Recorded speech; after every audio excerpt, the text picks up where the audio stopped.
ବନ୍ଧୁଗଣ, ଯେଉଁ ଲୋକଙ୍କ ନିଦ ସକାଳ 3ରୁ 5ଟା ମଧ୍ୟରେ ପରିସ୍ରା ଯିବା ପାଇଁ ଖୋଲିଥାଏ, ସେ ଏହି ଭିଡ଼ିଓକୁ ନିଶ୍ଚିତ ରୂପରେ ଦେଖନ୍ତୁ।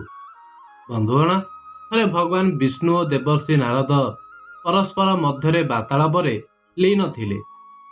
ସେହି ସମୟରେ ଦେବର୍ଷି ନାରଦ ଭଗବାନ ବିଷ୍ଣୁଙ୍କୁ ଏକ ପ୍ରଶ୍ନ କଲେ ଓ କହିଲେ, ହେ ପ୍ରଭୁ, ମୁଁ ଦେଖିଛି କି ପୃଥିବୀ ଲୋକରେ ମନୁଷ୍ୟମାନେ ସକାଳ 3ରୁ 5ଟା ମଧ୍ୟରେ ଉଠିଥାନ୍ତି। ଏହି କାରଣରୁ ମୋରି ମନରେ ଏହି ପ୍ରଶ୍ନ ଉଙ୍କି ମାରୁଛି କି ସକାଳ 3ରୁ 5ଟା ମଧ୍ୟରେ ମନୁଷ୍ୟମାନେ ନିଦ୍ରାରୁ ଜାଗ୍ରତ ହେବା ପଛରେ କୌଣସି ରହସ୍ୟ ଲୁଚି ରହିଛି। ଭଗବାନ ବିଷ୍ଣୁ କହିଲେ, ହେ ଦେବର୍ଷି ନାରଦ, ଆପଣଙ୍କ ପ୍ରଶ୍ନ ସତରେ ବହୁତ ମହତ୍ୱପୂର୍ଣ୍ଣ ଅଟେ। କିନ୍ତୁ ଦେବର୍ଷି ନାରଦ, ମୁଁ ଆପଣଙ୍କୁ ଆପଣଙ୍କ ପ୍ରଶ୍ନର ଉତ୍ତର ଦେବା ଆଗରୁ କିଛି କଥା କହିବି, ଯାହାକୁ ଆପଣ ମନ ଧ୍ୟାନ ଦେଇ ଶେଷ ଯାଏଁ ଶୁଣନ୍ତୁ। ଦେବର୍ଷି ନାରଦ କହିଲେ, ହେ ପ୍ରଭୁ, ଆପଣ କଥା ଶୁଣାଇବା ଆରମ୍ଭ କରନ୍ତୁ। ମୁଁ ଏହାକୁ ମନ ଧ୍ୟାନ ଦେଇ ଶେଷ ଯାଏଁ ଶୁଣିବି।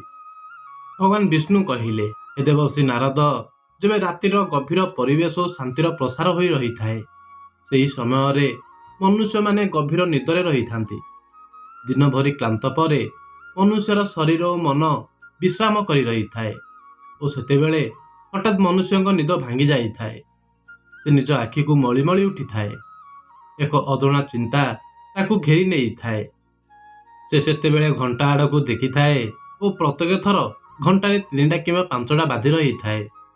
ନିଦ ଭାଙ୍ଗିବା କାରଣରୁ ପରିସ୍ରା ଯିବାର ଇଚ୍ଛା କେତେଜଣ ଲୋକଙ୍କ ମନରେ ରହିଥାଏ, ଯାହା ପ୍ରତ୍ୟେକ ରାତିରେ ଏହାକୁ ଅନୁଭବ କରିଥାନ୍ତି। ପ୍ରାୟତଃ ଲୋକମାନେ ଏହାକୁ ଏକ ସାମାନ୍ୟ ଶାରୀରିକ ପ୍ରକ୍ରିୟା ମାନି ଟାଳି ଦେଇଥାନ୍ତି।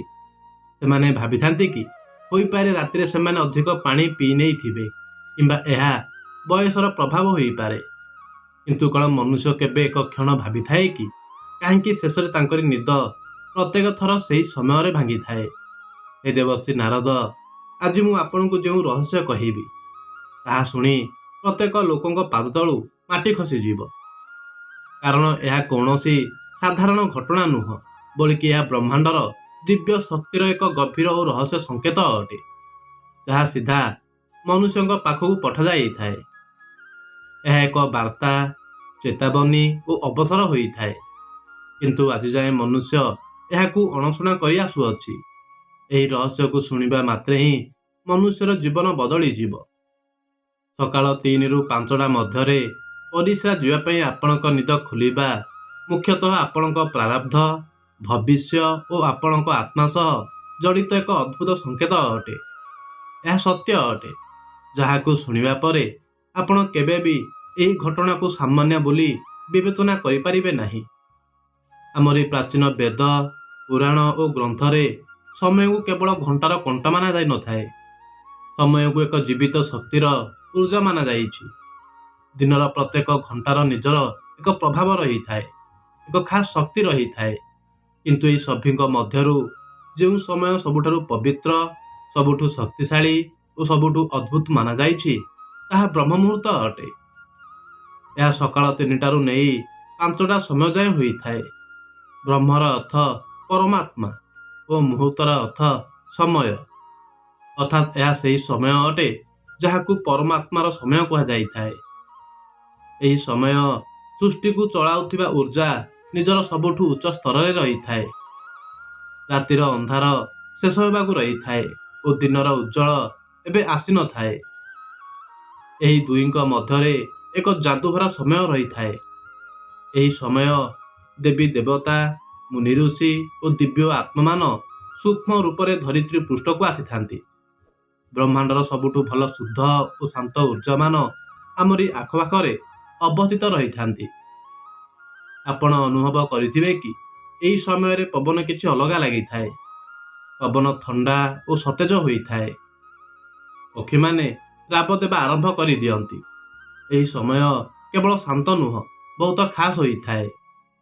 ପୁଣି ଆଗକୁ ଭଗବାନ ବିଷ୍ଣୁ କୁହନ୍ତି, ହେ ଦେବର୍ଷି ନାରଦ, ଏବେ ଆପଣ ଭାବୁଥିବେ କି ମନୁଷ୍ୟଙ୍କ ରାତିରେ ନିଦ ଭାଙ୍ଗିବା ଓ ପରିସ୍ରା ଯିବାର ଇଚ୍ଛା ସହ କେଉଁ ସମ୍ପର୍କ ରହିଛି?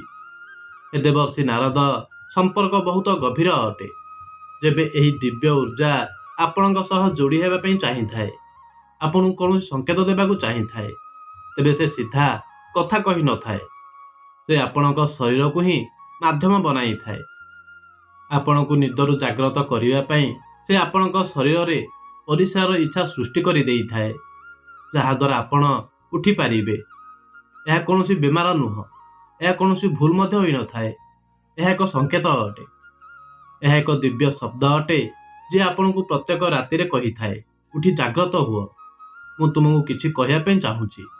କିନ୍ତୁ ମନୁଷ୍ୟମାନେ କ'ଣ କରିଥାନ୍ତି? ସେମାନେ ଉଠିଥାନ୍ତି, ପରିସ୍ରା କରିଥାନ୍ତି ଓ ପୁଣି ଆସି ଶୋଇପଡ଼ନ୍ତି। ସେମାନେ ଭାବିଥାନ୍ତି କି ଏହା ଏକ ସାମାନ୍ୟ କଥା ଅଟେ। ମୁଖ୍ୟ ରୂପରେ ପ୍ରତ୍ୟେକ ରାତିରେ ସେମାନେ ଏକ ଖାସ୍ ସୁଯୋଗ ହରାଇ ଦେଇଥାନ୍ତି, ସେହି ସମୟ ଯେଉଁଥିରେ ଈଶ୍ୱର ଆପଣଙ୍କ ସହ ଯୋଡ଼ି ହେବା ପାଇଁ ଚାହିଁଥାନ୍ତି, ଆପଣଙ୍କ ସହ କଥା ହେବା ପାଇଁ ଚାହିଁଥାନ୍ତି, ଆପଣଙ୍କ ଜୀବନରେ କିଛି ନୂଆ ଆରମ୍ଭ କରିବା ପାଇଁ ଚାହିଁଥାଏ ଓ ଆମ୍ଭେମାନେ ତାକୁ ବିନା ବୁଝି ଟାଳି ଦେଇଥାନ୍ତି। ଆରଥର ଯେବେ ବି ଆପଣଙ୍କ ନିଦ 3ରୁ 5ଟା ମଧ୍ୟରେ ଖୋଲେ, ତେବେ ଏକ କ୍ଷଣ ରୁହନ୍ତୁ। ଭାବନ୍ତୁ, ପ୍ରାୟତଃ ଏହା କେବଳ ପରିସ୍ରା ନୁହଁ, ବଳିକି ଏକ ଦିବ୍ୟ ଡାକରା ଅଟେ। କାରଣ ହୋଇପାରେ ଆପଣଙ୍କ ଜୀବନର ପ୍ରକୃତ ଆରମ୍ଭ ଏଇଠାରୁ ହେବ। ଏବେ ପ୍ରଶ୍ନ ଉଠିଥାଏ କି ବ୍ରହ୍ମାଣ୍ଡର ଏହି ଦିବ୍ୟ ଶକ୍ତି ଆପଣଙ୍କ ସହ ହିଁ କାହିଁକି ସମ୍ପର୍କ କରିବା ପାଇଁ ଚାହିଁଥାଏ? ପ୍ରତ୍ୟେକ ରାତିରେ ଅସଂଖ୍ୟ ଲୋକ ଗଭୀର ନିଦ୍ରାରେ ଶୋଇ ରହିଥାନ୍ତି, ପୁଣି ଏହି ସମ୍ପର୍କ କେବଳ ଆପଣଙ୍କୁ ହିଁ କାହିଁକି ମିଳୁଅଛି? ଏହି ପ୍ରଶ୍ନର ଉତ୍ତର ଆପଣଙ୍କ ଭିତରେ ଆପଣଙ୍କ ଆତ୍ମାର ଯାତ୍ରାରେ ଲୁଚି ରହିଛି। ପ୍ରଥମ କାରଣ, ଆପଣଙ୍କ ଆତ୍ମା ଜାଗ୍ରତ ହେବା ଅବସ୍ଥାରେ ଥାଏ। ଆପଣଙ୍କ ଆତ୍ମା ଏକ ଖାସ୍ ମୋଡ଼ରେ ପହଞ୍ଚି ସାରିଥାଏ। ପ୍ରାୟତଃ ଏହି ଜନ୍ମରେ କରିଥିବା ପୁଣ୍ୟ କାର୍ଯ୍ୟର କାରଣରୁ କିମ୍ବା ପୂର୍ବ ଜନ୍ମର ସାଧନା ଓ ପ୍ରାର୍ଥନାର କାରଣରୁ ଏବେ ସେହି ସମୟ ଆସିଯାଇଛି, ଯେବେ ଆପଣଙ୍କୁ ଜାଗ୍ରତ କରାଯାଉଛି। ଆପଣଙ୍କ ଚେତନା ସ୍ତର ଏବେ ସେହି ଉଚ୍ଚ ସ୍ତରରେ ରହିଛି, ଯେଉଁଠାରୁ ବ୍ରହ୍ମାଣ୍ଡର ଊର୍ଜାମାନ ଆପଣଙ୍କ ସହ ସିଧା ସମ୍ବାଦ କରିପାରିବ। ଆପଣ ସେହି କିଛି ଚୟନ ହୋଇଥିବା ଲୋକଙ୍କ ମଧ୍ୟରୁ ଏକ ଅଟନ୍ତି, ଯାହାକୁ ବ୍ରହ୍ମାଣ୍ଡ ଏବେ ଆଗକୁ ଆଧ୍ୟାତ୍ମିକ ଯାତ୍ରା ପାଇଁ ପ୍ରସ୍ତୁତ କରୁଅଛି। ପୁଣି ଭଗବାନ ବିଷ୍ଣୁ କହିଲେ, ହେ ଦେବର୍ଷି ନାରଦ, ମନୁଷ୍ୟଙ୍କ ପ୍ରତ୍ୟେକ ରାତିରେ ନିଦରୁ ଜାଗ୍ରତ ହେବା ମୁଖ୍ୟତଃ ଏହି କଥାର ସଂକେତ କି ଆପଣଙ୍କ ଭିତରର ଆଧ୍ୟାତ୍ମିକ ଊର୍ଜା ପ୍ରଖର ଗତିରେ ବଢ଼ୁଅଛି ଓ ପରିସ୍ରା ଯିବାର ଇଚ୍ଛା ଏକ ବାହାନା ଅଟେ। ପ୍ରକୃତ ଲକ୍ଷ୍ୟ ଏହା କି ଆପଣ ବ୍ରହ୍ମ ମୁହୂର୍ତ୍ତରେ ଉଠନ୍ତୁ ଓ ସେହି ଦିବ୍ୟ ଊର୍ଜା ସହ ଯୋଡ଼ି ହୁଅନ୍ତୁ, ଯାହା ଆପଣଙ୍କୁ ଡାକୁଅଛି। ଦ୍ୱିତୀୟ କାରଣ, ଆପଣଙ୍କ ପୂର୍ବଜ ଆପଣଙ୍କ ସହ କଥା ହେବା ପାଇଁ ଚାହିଁଥାନ୍ତି। ହିନ୍ଦୁ ଧର୍ମରେ ପୂର୍ବଜଙ୍କୁ ଦେବତାଙ୍କ ସମାନ ମାନାଯାଇଛି। ଭଲା ହିଁ ସେ ଏବେ ଏହି ଦୁନିଆରେ ନାହାନ୍ତି, କିନ୍ତୁ ସେମାନେ ସୂକ୍ଷ୍ମ ରୂପରେ ନିଜ ପରିବାର ସହ ଯୋଡ଼ି ହୋଇ ରହିଥାନ୍ତି। ବ୍ରହ୍ମ ମୁହୂର୍ତ୍ତ ସେହି ସମୟ ହୋଇଥାଏ, ଯେ ଭୌତିକ ସ୍ଥୂଳ ଓ ସୂକ୍ଷ୍ମ ଦୁନିଆ ମଧ୍ୟର କାନ୍ଥ ସବୁଠାରୁ ପତଳା ହୋଇଯାଇଥାଏ। ଏହା ସେହି କ୍ଷଣ ହୋଇଥାଏ ଯେବେ ଆପଣଙ୍କ ପୂର୍ବଜ ଆପଣଙ୍କ ସହ ସୁବିଧାରେ ସମ୍ପର୍କ କରିପାରିଥାନ୍ତି। ଯଦି ଆପଣଙ୍କ ନିଦ ନିୟମିତ ରୂପରେ 3ରୁ 5ଟା ମଧ୍ୟରେ ଖୋଲିଥାଏ, ତେବେ ଏହି ସଂକେତ ହୋଇପାରେ କି ଆପଣଙ୍କ ପୂର୍ବଜ ଆପଣଙ୍କୁ କିଛି କହିବା ପାଇଁ ଚାହାନ୍ତି। ହୋଇପାରେ ସେମାନେ କୌଣସି ଦୁଃଖରେ ଗତି କରୁଛନ୍ତି ଓ ଆପଣଙ୍କ ଠାରୁ ନିଜର ମୋକ୍ଷ ପାଇଁ ପ୍ରାର୍ଥନା ଚାହିଁଥାନ୍ତି। ପ୍ରାୟତଃ ସେ କୌଣସି ବଡ଼ ଖୁସିର ସୂଚନା ଦେବାକୁ ଚାହାନ୍ତି, କିମ୍ବା ଆପଣଙ୍କୁ କୌଣସି ଆସିବାକୁ ଥିବା ସଙ୍କଟ ଉପରେ ଜାଗ୍ରତ କରାଇଥାନ୍ତି ଓ କେବେ କେବେ ସେ କେବଳ ଆପଣଙ୍କୁ ଆଶୀର୍ବାଦ ଦେବାକୁ ଆସିଥାନ୍ତି, ଏହା କହିବା ପାଇଁ କି ଆମେ ତୁମରି ସହିତ ଅଛୁ। ଯେବେ ଆପଣ ପରିସ୍ରା ବା ଶୌଚ ପାଇଁ ଯାଆନ୍ତି, ତେବେ ଆପଣଙ୍କ ପୂର୍ବଜ ସେହି ସମୟ ଆପଣଙ୍କ ସବୁଠୁ ପାଖରେ ଥାଆନ୍ତି। ସେ ଆପଣଙ୍କୁ ଦେଖି ରହିଥାନ୍ତି ଓ ଆପଣଙ୍କ ସହ ଚାଲି ରହିଥାନ୍ତି। ଆପଣଙ୍କ ପ୍ରତ୍ୟେକ ରାତିର ଏହି ଜାଗୃତି ଆପଣ ଓ ଆପଣଙ୍କ ପୂର୍ବଜଙ୍କ ମଧ୍ୟରେ ଏକ ବାର୍ତ୍ତା ବନିଯାଇଥାଏ। ତେଣୁ ଆରଥର ଯେବେ ଆପଣ ରାତିର ଏହି ସମୟରେ ଉଠିବେ, ତେବେ ଏହା ଭାବନ୍ତୁ ନାହିଁ କି ଏହା କେବଳ ଏକ ଶାରୀରିକ ଅବସ୍ଥା ଅଟେ। ଉଠନ୍ତୁ, ଅନୁଭବ କରନ୍ତୁ, ଇଏ ଆପଣଙ୍କୁ ଡାକୁଅଛି। ପ୍ରାୟତଃ ବ୍ରହ୍ମାଣ୍ଡ କିମ୍ବା ନିଜେ ଆପଣଙ୍କ ଭିତର ଆତ୍ମା ଆପଣଙ୍କୁ କିଛି କହିବାକୁ ଆସୁଛନ୍ତି। ଆପଣ ଏକୁଟିଆ ନୁହଁ, କୌଣସି ଅଦୃଶ୍ୟ ଶକ୍ତି ପ୍ରତ୍ୟେକ କ୍ଷଣ ଆପଣଙ୍କ ସାଥେ ରହିଛନ୍ତି। ପୁଣି କଥାକୁ ଆଗକୁ ବଢ଼ାଇ ଭଗବାନ ବିଷ୍ଣୁ କହିଲେ, ହେ ଦେବର୍ଷି ନାରଦ, ତୃତୀୟ କାରଣ, ଆପଣଙ୍କ ଇଷ୍ଟ ଦେବଙ୍କ ଡାକ। ପ୍ରତ୍ୟେକ ଆତ୍ମାର ଏକ ଇଷ୍ଟଦେବ ରହିଥାଏ, ଏକ ବିଶେଷ ଦେବୀ କିମ୍ବା ଦେବତା ଯାହାଦ୍ୱାରା ଆତ୍ମାର ଗଭୀର ସମ୍ପର୍କ ରହିଥାଏ। ପ୍ରାୟତଃ ଆପଣ ନିଜ ଜୀବନର ଚଳଚଞ୍ଚଳ ଜୀବନରେ ନିଜର ଇଷ୍ଟ ଦେବଙ୍କୁ ସମୟ ଦେବା ଭୁଲି ଯାଇଥାନ୍ତି, କିନ୍ତୁ ଆପଣଙ୍କ ଆତ୍ମା ଭୁଲି ନଥାଏ। ଯେବେ ଆପଣ ବ୍ରହ୍ମ ମୁହୂର୍ତ୍ତରେ ଉଠିଥାନ୍ତି ତେବେ ଏହା କେବଳ ଏକ ସଂଯୋଗ ହୋଇନଥାଏ। ଏହା ହୋଇପାରେ ଆପଣଙ୍କ ଇଷ୍ଟଦେବ ଆପଣଙ୍କୁ ମନେ କରୁଛନ୍ତି କି ମୁଁ ଏଇଠାରେ ଅଛି, ମୁଁ ତୁମରି ପ୍ରତୀକ୍ଷା କରୁଅଛି, ଆସ ମୋ ସହ କଥା ହୁଅ। ବ୍ରହ୍ମ ମୁହୂର୍ତ୍ତର ଏହା ସେହି ସମୟ ହୋଇଥାଏ ଯେବେ ଆପଣଙ୍କ ପ୍ରାର୍ଥନା ବିନା କୌଣସି ପ୍ରତିବନ୍ଧକରେ ସିଧା ଆପଣଙ୍କ ଇଷ୍ଟ ଦେବଙ୍କ ପାଖରେ ପହଞ୍ଚିଥାଏ। ଦିନରେ କରାଯାଉଥିବା 100 ଥର ପୂଜାର ଫଳ ତାହା ଏହି ସମୟରେ ଏକ ସଚ୍ଚା ପ୍ରାର୍ଥନାରେ ମିଳିପାରିବ। ପରମାତ୍ମା ଏହି ଦିବ୍ୟ ମୌନରେ ଆପଣଙ୍କଠାରୁ ସମ୍ବାଦ କରିବା ପାଇଁ ଚାହିଁଥାନ୍ତି। ଏହି କାରଣରୁ ସେ ଆପଣଙ୍କୁ ପ୍ରତ୍ୟେକ ରାତିରେ ଏହି ବିଶେଷ ସମୟରେ ଜାଗ୍ରତ କରିଥାନ୍ତି। ଚତୁର୍ଥ କାରଣ, ଆପଣଙ୍କ ଶରୀର ଓ ବ୍ରହ୍ମାଣ୍ଡ ପରସ୍ପର ମଧ୍ୟରେ ଯୋଡ଼ି ହୋଇ ରହିଛନ୍ତି। ଆମରି ଶରୀର କେବଳ ମାଂସ ଓ ହାଡ଼ରେ ବନିନଥାଏ, ଏହା 5 ତତ୍ତ୍ୱ ପୃଥିବୀ, ଜଳ, ଅଗ୍ନି, ବାୟୁ ଓ ଆକାଶରେ ବନେଇଛି। ଆୟୁର୍ବେଦ କହିଥାଏ କି ଶରୀର 3 ଦୋଷ ବାତ, ପିତ୍ତ ଓ କଫ ସନ୍ତୁଳନରେ ରଖିଥାନ୍ତି। ରାତିର 2ଟାରୁ ନେଇ ସକାଳ 6ଟା ସମୟ ବାତକାଳ କୁହାଯାଇଥାଏ। ବାତର କାମ ହୋଇଥାଏ ଗତି ଦେବା ଓ ଶରୀରରୁ ମଳମୂତ୍ରର ବିସର୍ଜନ ମଧ୍ୟ ଏହି ଗତିର ଭାଗ ଅଟେ। ଯେବେ ବ୍ରହ୍ମାଣ୍ଡର ଉର୍ଜା ବ୍ରହ୍ମ ମୁହୂର୍ତ୍ତର ଚରମ ସ୍ତରରେ ଥାଏ ତେବେ ସେ ଆପଣଙ୍କ ଶରୀରର ଉର୍ଜାକୁ ମଧ୍ୟ ଜାଗ୍ରତ କରିବାରେ ଲାଗିଥାଏ। ଏହାଦ୍ୱାରା ବାତ ସକ୍ରିୟ ହୋଇଥାଏ ଓ ଆପଣଙ୍କୁ ପରିସ୍ରାର ତୀବ୍ର ଇଚ୍ଛା ହୋଇଥାଏ। ଆପଣ ଏବେ ଯାଏଁ ଏହାକୁ କେବଳ ଶରୀରର ଆବଶ୍ୟକତା ବୁଝୁଥିଲେ, ପ୍ରକୃତରେ ସେ ଆପଣଙ୍କ ଶରୀର ଓ ବ୍ରହ୍ମାଣ୍ଡର ଘଡ଼ିର ତାଳମେଳ ଅଟେ। ଆପଣ ଶରୀର ଆପଣଙ୍କୁ କହିଥାଏ କି ଯାହା ବ୍ରହ୍ମାଣ୍ଡରେ ହେଉଅଛି ତାହା ମୋରି ଭିତରେ ମଧ୍ୟ ଘଟୁଅଛି। ଏହି ଶରୀର ଓ ବ୍ରହ୍ମାଣ୍ଡ ମଧ୍ୟରେ ଗଭୀର ଭାବେ ଜଡ଼ିତ, ଯାହାଦ୍ୱାରା ସ୍ୱୟଂ ସହ ମିଶିବା ଯେପରି ଅନୁଭବ ହୋଇଥାଏ। ଯେବେ ଆପଣଙ୍କ ନିଦ 3ରୁ 5ଟା ମଧ୍ୟରେ ପରିସ୍ରା ଯିବା ପାଇଁ ଖୋଲେ ତେବେ ଏହାକୁ ଅସୁବିଧା କିମ୍ବା ବାଧା ଭାବନ୍ତୁ ନାହିଁ, ଏହାକୁ ଏକ ବରଦାନ ଭାବନ୍ତୁ, ଏକ ସୌଭାଗ୍ୟ ଯାହା ଲକ୍ଷ୍ୟରେ କୌଣସି ଏକକୁ ମିଳିଥାଏ। ନିଦ ଖୋଲିବା ମାତ୍ରେ ହିଁ ମନେ ମନେ ସେହି ଦିବ୍ୟ ଶକ୍ତିକୁ ଧନ୍ୟବାଦ କରନ୍ତୁ ଯେ ଆପଣଙ୍କୁ ଜାଗ୍ରତ କରିଛି। ଶାନ୍ତିରେ ଉଠନ୍ତୁ, ପରିସ୍ରା କରନ୍ତୁ, ଏହାପରେ ତୁରନ୍ତ ଶୁଅ ନାହିଁ, ଏହା ସବୁଠାରୁ ବଡ଼ ଭୁଲ ହୋଇଥାଏ।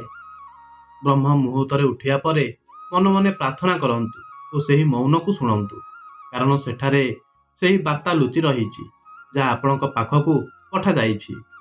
ପୁଣି ଭଗବାନ ବିଷ୍ଣୁ କହିଲେ, ହେ ଦେବର୍ଷି ନାରଦ, ମନେ ରଖନ୍ତୁ ମନୁଷ୍ୟଙ୍କ ନିଦ ଏହି ସମୟରେ ଭାଙ୍ଗିବା କୌଣସି ସଂଯୋଗ ନୁହଁ, ବଲ୍କି ତାଙ୍କୁ ଜାଗ୍ରତ କରିବାର ପ୍ରଚେଷ୍ଟା ଅଟେ। ବ୍ରହ୍ମାଣ୍ଡ, ଆପଣଙ୍କ ଇଷ୍ଟଦେବ, ପୂର୍ବଜ ଓ ନିଜ ଶରୀର ସମସ୍ତେ ଆପଣଙ୍କୁ କହୁଛନ୍ତି କି ଏବେ ଉଠ, ସମୟ ଆସିଯାଇଛି। କେବଳ ଆରାମରେ ବସି ନିଜର ଆଖିକୁ ବନ୍ଦ କର, ନିଜ ପିଠିକୁ ସିଧା ରଖି ଧୀରେ ଧୀରେ ଶ୍ୱାସ ପ୍ରଶ୍ୱାସ ଆଣିବା ଓ ଛାଡ଼ିବା ଉପରେ ଧ୍ୟାନ ଦିଅ। ଅନୁଭବ କରନ୍ତୁ କି ଯେଉଁ ଶ୍ୱାସ ଆପଣ ଭିତରକୁ ନେଉଛନ୍ତି ତାହା ସାଧାରଣ ପବନ ନୁହଁ, ବଲ୍କି ବ୍ରହ୍ମ ମୁହୂର୍ତ୍ତର ପବିତ୍ର ଉର୍ଜା ଯାହା ଆପଣଙ୍କ ପୁରା ଶରୀରକୁ ସଫା କରୁଅଛି। ଯେବେ ଆପଣ ନିଶ୍ୱାସ ଛାଡ଼ିଥାନ୍ତି ତେବେ ଆପଣଙ୍କ ସବୁ ଚିନ୍ତା ଓ ଖରାପ ବାହାରି ଯାଇଥାଏ। ଏହି ସମୟ ବ୍ରହ୍ମାଣ୍ଡ ଆପଣଙ୍କ ସହ କଥା ହେବା ପାଇଁ ଚାହିଁଥାଏ। କେବଳ ଧ୍ୟାନରେ ଶୁଣନ୍ତୁ, ହୋଇପାରେ କୌଣସି ଭଲ ବିଚାର ଆପଣଙ୍କ ମନକୁ ଆସିଯିବ କିମ୍ବା କୌଣସି ଉତ୍ତର ମିଳିଯିବ ଯାହାକୁ ଆପଣ ଲମ୍ବା ସମୟରୁ ଖୋଜୁଥିଲେ। ଯଦି ଚାହିଁବେ ତେବେ ଆପଣ ନିଜର ଆରାଧ୍ୟ ଦେବତାଙ୍କୁ ଧ୍ୟାନ କରିପାରିବେ, କ୍ଷୀଣ ସ୍ୱରରେ ଓମ୍ର ଜପ କରିପାରିବେ। ଓମ୍ର ଶବ୍ଦ ବ୍ରହ୍ମାଣ୍ଡର ଉର୍ଜା ସହ ଜଡ଼ିତ ଓ ଆପଣଙ୍କ ଭାବନାକୁ ନିର୍ମଳ ବନାଇଥାଏ। ଭଗବାନ ବିଷ୍ଣୁ କହିଲେ, ହେ ଦେବର୍ଷି ନାରଦ, ଆଶା କରୁଛି ଏହି କଥାର ମାଧ୍ୟମରେ ଆପଣଙ୍କୁ ଆପଣଙ୍କ ଉତ୍ତର ମିଳିଯାଇଥିବ। ଦେବର୍ଷି ନାରଦ କହିଲେ, ହେ ପ୍ରଭୁ, ଆପଣଙ୍କ ମୁଖରୁ ଏହି କଥା ଶୁଣି ମୁଁ ଧନ୍ୟ ହୋଇଗଲି। ମୁଁ ଆପଣଙ୍କ ଏହି କଥାକୁ ପୁରା ବିଶ୍ୱ ବ୍ରହ୍ମାଣ୍ଡରେ ପ୍ରଚାର ଅବଶ୍ୟ କରିବି। ବନ୍ଧୁଗଣ, ଆଶା କରୁଛି ଏହି କଥାଟି ଆପଣଙ୍କୁ ନିଶ୍ଚୟ ପସନ୍ଦ ଆସିଥିବ। ଯଦି ଏହି କଥାଟି ଆପଣଙ୍କୁ ପସନ୍ଦ ଆସିଥାଏ ତେବେ କମେଣ୍ଟ ବକ୍ସରେ ଜୟ ଶ୍ରୀ ହରିବିଷ୍ଣୁ ନିଶ୍ଚୟ ଲେଖିଦିଅନ୍ତୁ। ଏହା ସହ ଭିଡ଼ିଓକୁ ଲାଇକ୍ କରି ଆମର ୟୁଟ୍ୟୁବ୍ ଚ୍ୟାନେଲକୁ ସବସ୍କ୍ରାଇବ୍ କରିଦିଅନ୍ତୁ। ଧନ୍ୟବାଦ।